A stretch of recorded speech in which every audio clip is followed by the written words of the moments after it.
உங்களில் யார் அடுத்த ஜிடி நாயுடு பொறியியல் மாணவர்களுக்கான பிரத்யேக போட்டி. மாணவர்களை உடனே ரெஜிஸ்டர் பண்ணுங்க. ரூபாய் 10 லட்சம் பரிசுகளை வெல்லுங்க. எம்எல்ஏக்களுக்கான 2 நாட்கள் புத்தாக்க பயிற்சியை தொடங்கி வைத்திருக்கிறார் முதலமைச்சர் விஜய். குத்துவிளக்கேற்றி தொடங்கி வைத்திருக்கிறார் இந்த புத்தாக்க பயிற்சியை. சட்டமன்ற உறுப்பினர்களுக்கு இந்த பயிற்சி 2 நாட்கள் கொடுக்கப்பட இருக்கிறது. அந்த வகையில் தற்போது முதலமைச்சர் விஜய் அவர்கள் குத்துவிளக்கேற்றி இதனை தொடங்கி வைத்திருக்கிறார்கள். தமிழ்தாய் வாழ்த்துடன் தொடங்கியிருக்கிறது எம்எல்ஏக்களுக்கான இந்த பயிற்சி. நாளை மறுநாள் சட்டப்பேரவை கூட இருக்கக்கூடிய நிலையில தற்போது எம்எல்ஏக்களுக்கான 2 நாட்கள் புத்தாக்க பயிற்சி தொடங்கியிருக்கிறது. எம்எல்ஏக்களுக்கான 2 நாட்கள் பயிற்சியை தொடங்கி வைத்திருக்கிறார் முதலமைச்சர் விஜய். தமிழ்தாய் வாழ்த்துடன் இந்த பயிற்சியை தொடங்கி வைத்திருக்கிறார் முதலமைச்சர் விஜய். குத்துவிளக்கேற்றி தொடங்கி வைத்திருக்கிறார் முதலமைச்சர் விஜய். தொடங்கி வைத்திருக்கக்கூடிய நிலையில அதனைத் தொடர்ந்து சபாநாயகர் ஜெயசிறி பிரபாகர் பேசிய காட்சிகளையும் நாம் பார்த்தோம். மேலும் விவரங்களை எமது செய்தியாளர் மணிகண்டன் வழங்கிட கேட்கலாம். மணிகண்டன், 2 நாட்கள் பயிற்சி நடைபெற இருக்கக்கூடிய நிலையில இதற்கு என்ன நோக்கமாக இது பார்க்கப்படுகிறது? மேலும் 2 நாட்கள் போது எவ்வளவு மணி நேரம் இந்த பயிற்சி கொடுக்கப்படுவதற்கான வாய்ப்புகள் இருக்கு?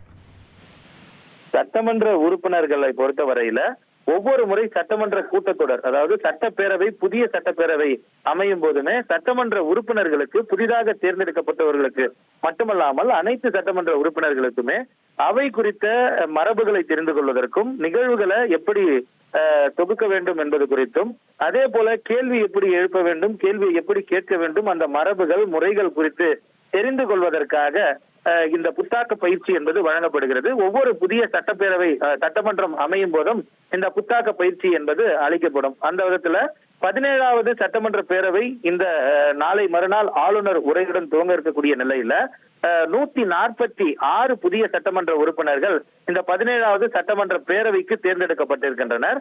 அவர்களுக்கு இந்த பல நூற்றாண்டு காலமாக இருக்கக்கூடிய தமிழ்நாடு சட்டப்பேரவையுடைய மரபுகளையும் அதே போல அவர்களுடைய நடைமுறைகளையும் விளக்கிக் கொள்ளும் விதத்திலும் தெரிந்து கொள்ளும் விதத்திலும் இந்த புத்தாக்க பயிற்சி என்பது வழங்கப்பட இருக்கிறது.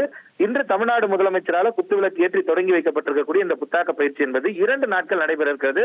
முதல் நாள் பேரவையில மரபுகள், அதே போல பேரவையில நடந்த வரலாற்று நிகழ்வுகள், அது பதிவு செய்யப்பட்ட விதம், இவர்கள் எப்படி கேள்வி எழுப்ப வேண்டும், ஒவ்வொரு முறை அணுகுவதற்கு சபாநாயகர் எப்படி அணுக வேண்டும், கேள்வி நேரம், நேரமில்லா நேரம் என பல்வேறு விஷயங்கள் குறித்து இன்றைய நாள் முழுவதும் மாலை 5 மணி வரையில இடைவெளியோடு இந்த புத்தாக்க பயிற்சி கொடுக்கப்பட இருக்கிறது.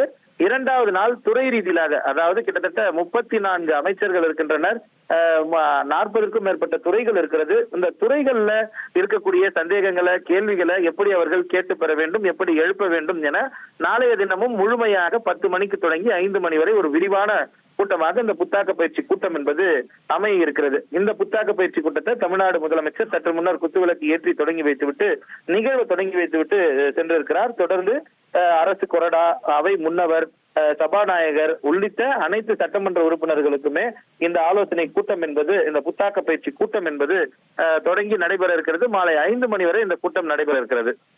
உங்களில் யார் அடுத்த ஜிடி நாயுடு பொறியியல் மாணவர்களுக்கான பிரத்யேக போட்டி. மாணவர்களை உடனே ரெஜிஸ்டர் பண்ணுங்க. ரூபாய் 10 லட்சம் பரிசுகளை வெல்லுங்க.